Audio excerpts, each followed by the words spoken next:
In today's show, it's a mailbag episode, answering questions about how we assess Joe Cronin's retooling of the roster, how the Blazers will finish games this year, and what, if any, lessons we learned from Summer League that might show up in the regular season. Welcome to Locked On Blazers. Let's get into it. You are Locked On Trailblazers, your daily Portland Trailblazers podcast. Part of the Locked On Podcast Network, your team every day.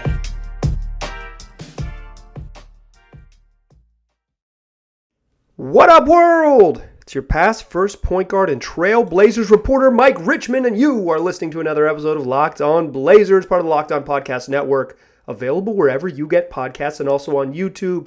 Why don't you make the show your first listen every day? Free on all platforms, 5 days a week, coming at you every single weekday. Start each and every weekday listening to Locked On Blazers. Make it your very first listen. Today's show, mailbag episode. We're going to answer listeners' submitted questions all episode long.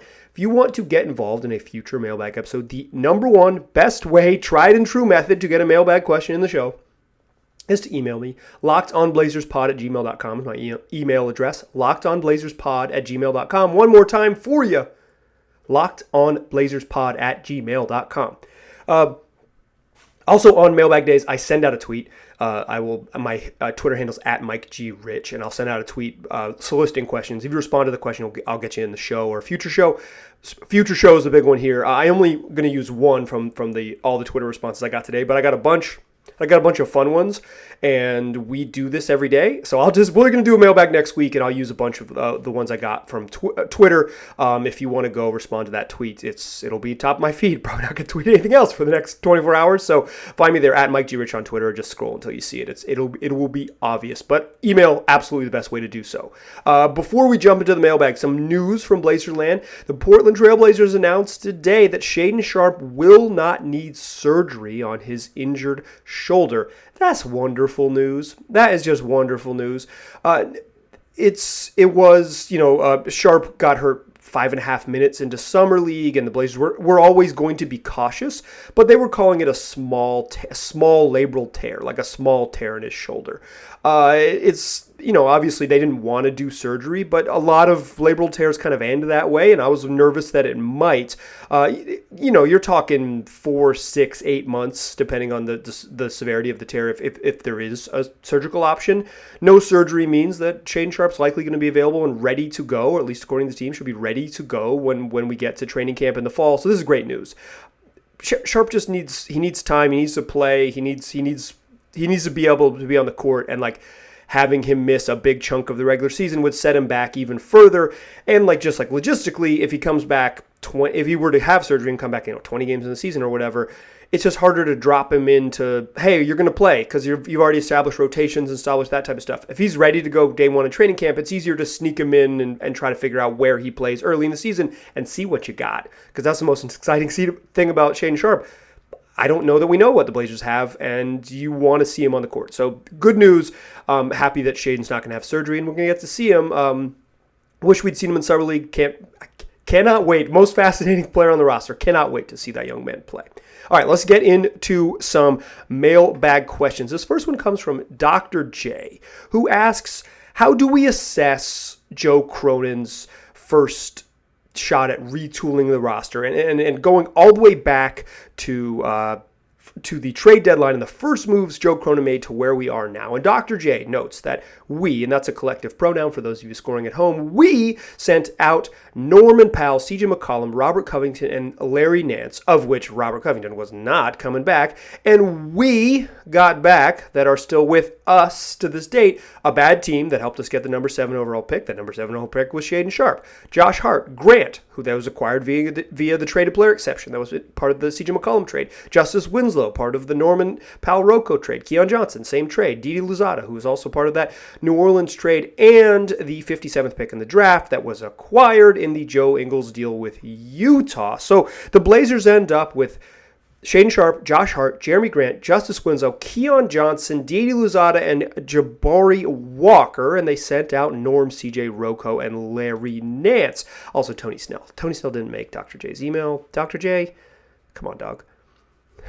So how do we assess it? I do think when you get further away, you see that the sort of pieces stacked on top of each other, and very intentionally so. The Norman Powell-Rocco thing was a salary dump. It was absolutely to save money. Justice Winslow, a nice little piece from that salary dump, right? Like he's like a potential. I think he's going to play early on.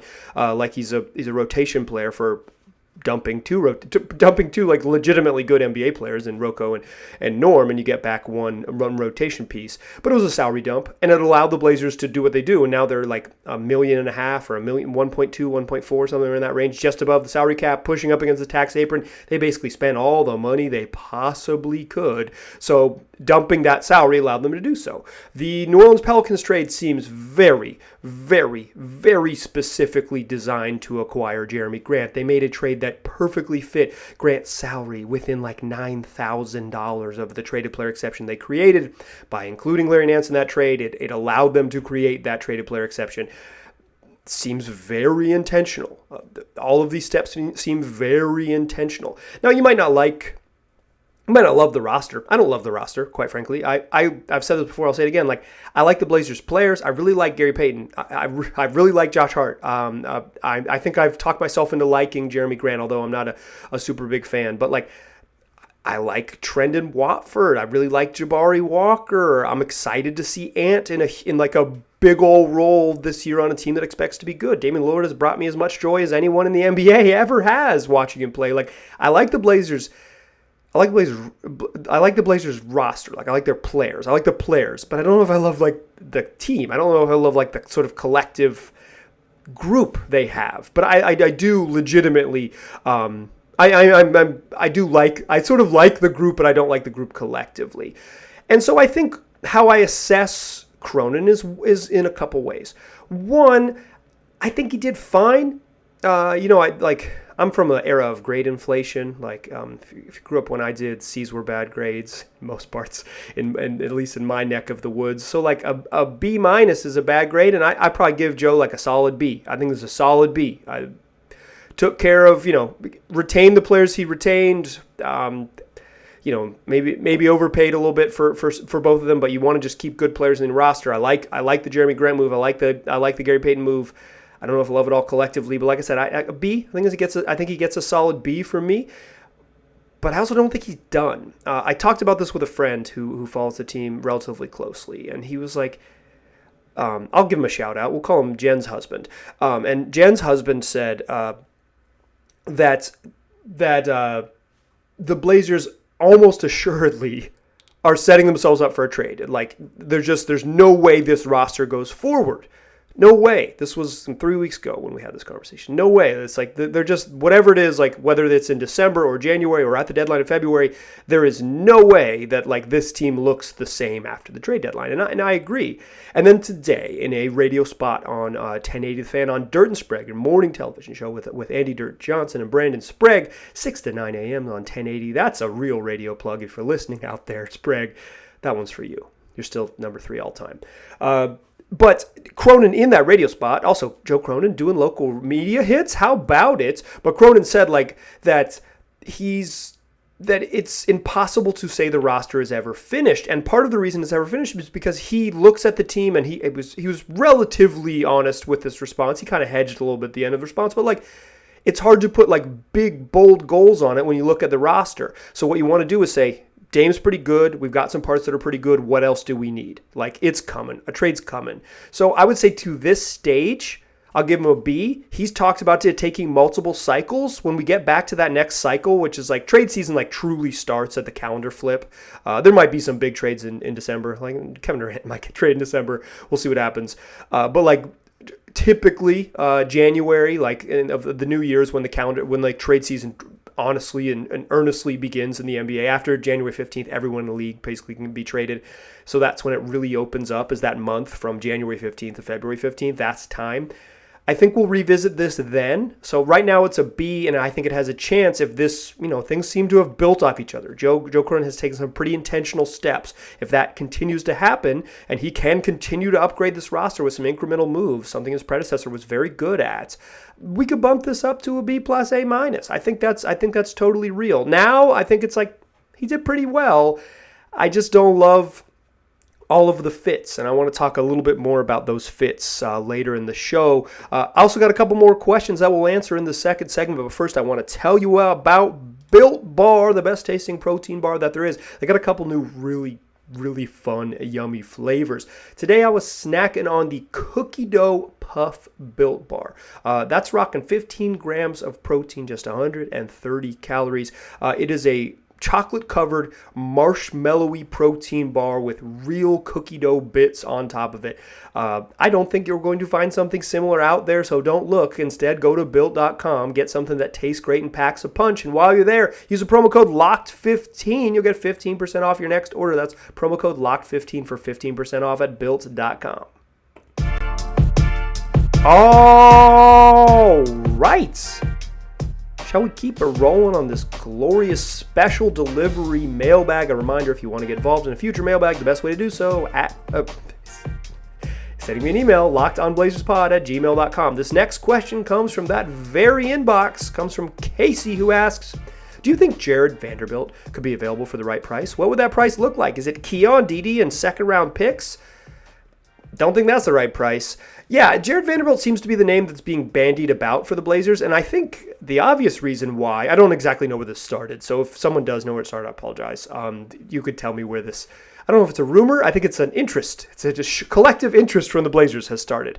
Or Blazer fans, not the team. Blazer fans has started. But Jared Vanderbilt's good, and he's like exactly the type of player the Blazers need.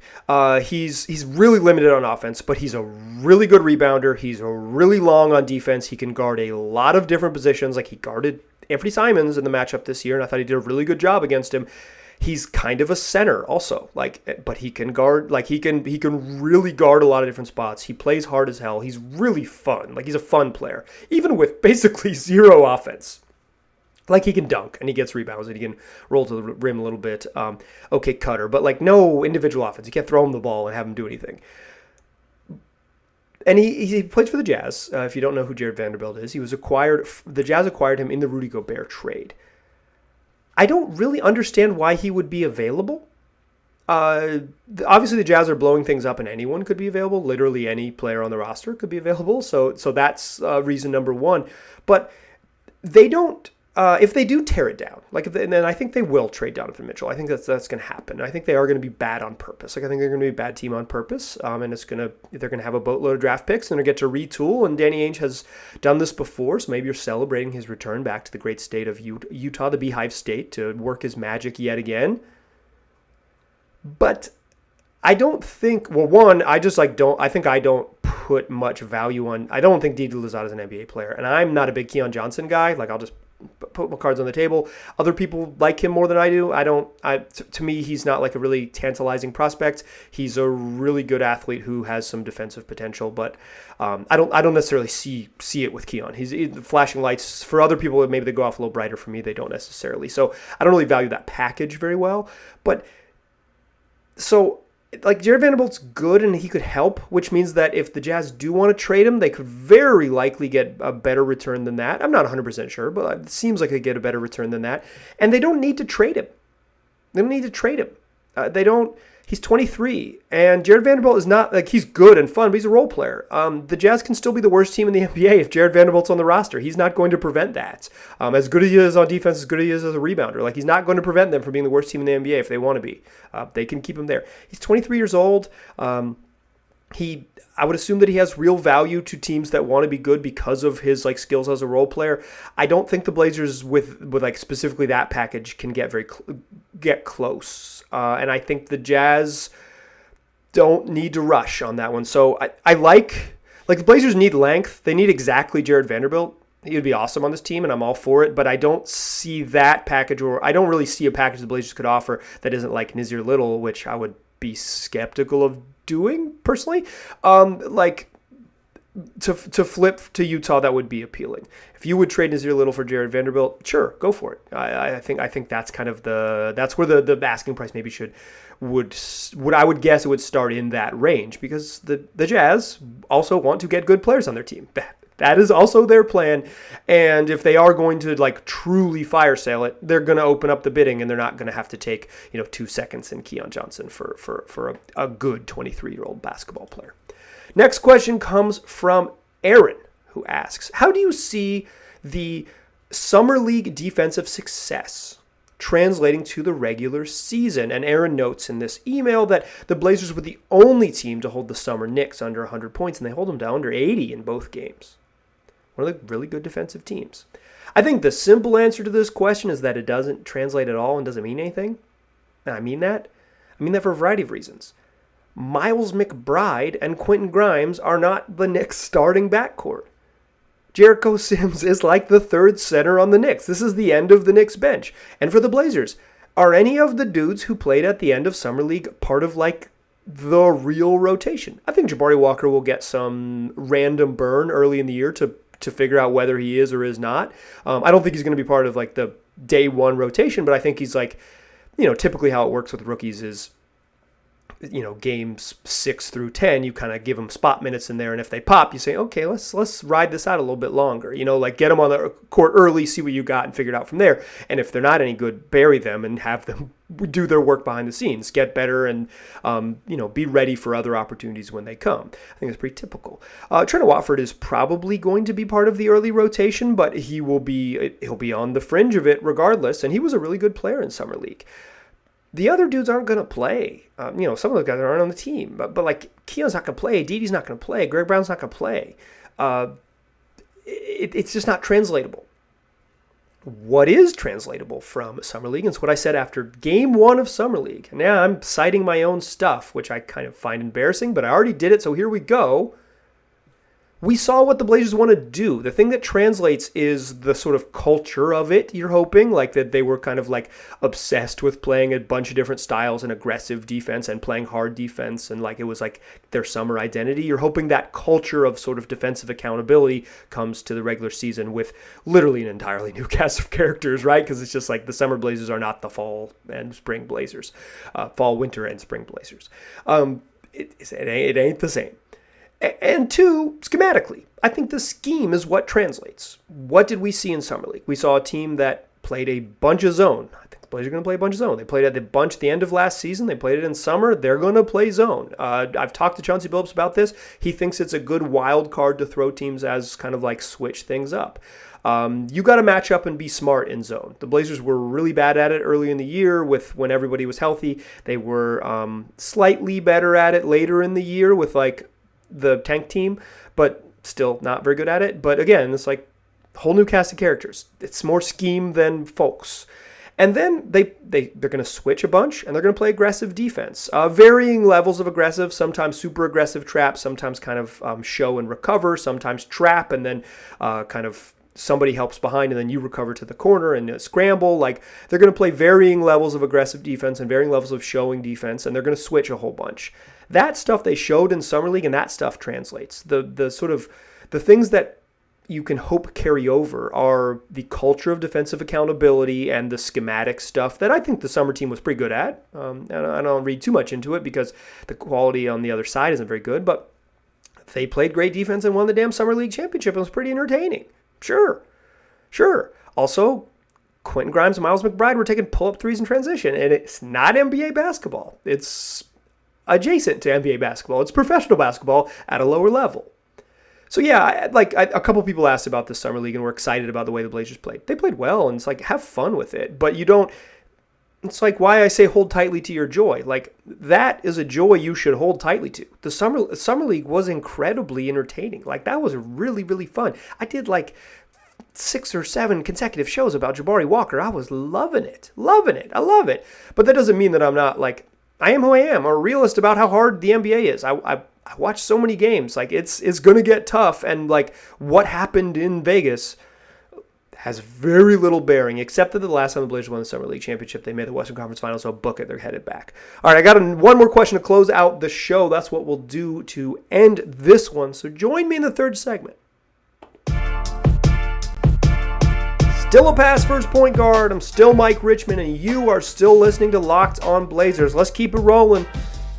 Final question of the show comes from Lando Magic at Lando_Commando on Twitter, who asks, what is the most common finishing lineup this season? I love this question. I love lineup stuff. If you listened to the show before, you know my thing. I think the only thing an NBA coach does once the game starts is decide who plays and when. I know they draw up like 4 to 7 plays a game out of timeouts.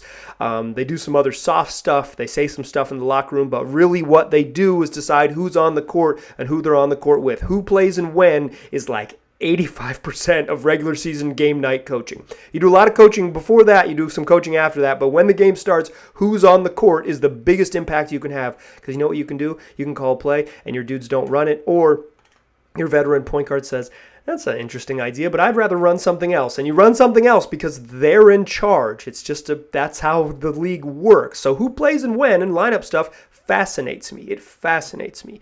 I've made my guess as who I think the Blazers start this year. I think it's going to be Dame, Ant, Naz, Jeremy Grant, and Nurk. I'm not, obviously the 3 spot is the question. Who plays there? And in his radio spot today, Joe Cronin kind of mentioned that he sees that Josh Hart basically just has to play there. Like that's his path to playing time is some small ball stuff, which the team kind of said they didn't want to do and then backed themselves into having to do it.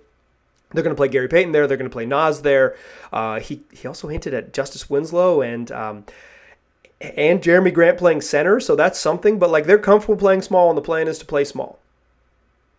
I still think Naz starts from day one, but starts is not close, and close is the really fascinating thing to me. So let me give you my guess first, and then we'll walk back from there. My guess for the Blazers' most common finishing lineup, who's on the court in the final 4 minutes, most regular season nights: Damian Lillard, Anthony Simons, Josh Hart, Jeremy Grant, and Yusuf Nurkic. I think those are the Blazers' 5 best players. And at some point, it's why fit matters. Is I like the team more than I like the players more than I like the roster. Like I like the dudes on the roster more than I like the roster itself. Like I don't love that size on the wing and I don't love that move, but like I like Josh Hart as a secondary passer. I really do. And I like him as a shooter. Like he shot really well for the Blazers last year, even if he shoots a little bit worse. So he's got some ball handling. He's a good straight line driver and he's a good playmaker on the second side. Like that's a nice 3rd, 4th option to have in the game. Keep Jeremy Grant and Nurk in there. I think that's your best defensive front line probably. And you kind of have to have Dame and Ant on the court at the end of games. That's my guess for the most common one. But I toyed with this one a lot. Why I include it is because this one gave me a little bit of trouble. It gave me some trouble for a couple different reasons. One, I think the team is comfortable going small, and now we've heard both Chauncey Billups and Joe Cronin mention Jeremy Grant playing center. That's going to happen. They're going to play that small. First of all, they kind of have to. It's just like, how do you get your best players on the court? How do you also get Gary Payton on the court with Josh Hart, with Ant, with Dame? You go small. How do you also get Nazir on the court with GP and Jeremy Grant? How do you also get Justice Winslow some minutes there? You take the center out. Like that's the way you do it, because you can just pencil in Dame and Ant for 36 minutes. Like either those dudes are going to play a whole bunch. The Blazers, best 2 offensive players. Dame's their best player by a mile. That's how it's going to go. Ant's not going to be off the court at crunch time. That is. Even if you do the Ant will be the 6th man. Like even if you do that big brain thing, he's still going to play the last 4 minutes. Doesn't matter if he doesn't play the first 4 minutes. He's going to play the last 4 minutes. You still have the same calculation. So I think they're going to go small. I think they're comfortable with going small. But going small means not playing Yusuf Nurkic. And I think there is a real and legitimate concern that if you do not play Yusuf Nurkic, a man you just gave $70 million to, that you lose him a little bit. Nurk is a sensitive flower. Like my man is really talented and an absolute bruiser, but he has shown several times throughout his career that he can get upset. I think in December last year when things weren't going well, Nurk was complaining a little bit about his role. Not like throwing a fit, demanding a trade or anything, but he was a little upset. I mean, I covered the games. I was there in the press conferences. He was upset a little bit about his role and how everything was going. Move that out to like a dude not playing at the end of games, that's dicey. And part of being an NBA coach is not just deciding who plays and when, but deciding what means when dudes aren't on the court, deciding what the fallout will be. You want Chauncey Billups to be able to be this like great massager of stuff, but like you kind of just are dealt with the egos that you're dealt with. And I think you can close some games with Nurk not on the court and he'll be comfortable with it. I'm not saying that the moment you bench Nurk for one game that like you lose him. I'm saying if you do that regularly over the first 25 games, it becomes a whole thing. Like, oh, this dude doesn't play at the end of games. It becomes a whole thing, and you risk not getting the most out of Yusuf Nurkic. He's the game changer for the Blazers. He's their best defensive player. He's the guy who props up their defense. You want him on the court for those reasons. It's just the problem I have with the Blazers roster is like fitting all of their good and enticing defenders on the court means sacrificing stuff at other spots. If you just say, okay, they'll close with Gary Payton, sure, but Gary Payton's not the offensive player either as a passer or a shooter that Josh Hart is. He doesn't have the length that Nazir Little does. Like if you just pencil in those first four guys, Dame, Ant, Jeremy Grant, and Nurk, you're left with a lot of imperfect options at the three. So the easiest way to like maximize that is to get more of those imperfect options in the court and give yourself a little more defensive versatility, but it's someone gets the short end of the stick. And I don't think it's Grant, Ant, or Dame. It has to be Nurk. And that's the tricky part. I don't think that's the solution. And I'm not even vying for it to be the solution. My closing lineup that I'll predict, and I think the best option is have Nurk on the court. Have Nurk on the court. You need the rebounding, you need defense, you need the size, you need the dude who can set monster screens. Like all of it works. The reason you go small is to spread guys out, make you harder to guard on offense, make you more switchable on defense. Like I understand all of the sort of basic tenets of it, and I even am excited to watch it a little bit because the Blazers getting weird will be entertaining to me. But the hardest part about me finding real optimism about this team is because the combinations of how you get both best offense and best defense on the court at the same time seems difficult. I'm glad I don't have to do it. I just have to podcast about it. I think your most likely closing lineup is the obvious one. You put your 5 best players on the court, but it is small. It's small on the wing. And the Blazers have been small on the wing before, and you've kind of seen what it has wrought. Josh Hart's probably a better defensive player than Norman Powell is, but he's a worse offensive player than Norman Powell is. Everything in this league is about fit and trade-offs, and the Blazers have backed themselves into a place where they don't have a perfect fit with any 5-man group, but they've got some intriguing different options to mix and match, and the challenge for Billups will be to mix and match the right way, push those right buttons, and get the right combos on the court. Who plays and when? It's the most fascinating part of the Blazers season, to me, to this point. That's going to do it for today's show. Come back for Friday's show. You're listening to Thursday, July 21st show. And come back for Friday, July 22nd show. We're going to have a whole bunch more fun. I appreciate you listening. And I will talk to you soon.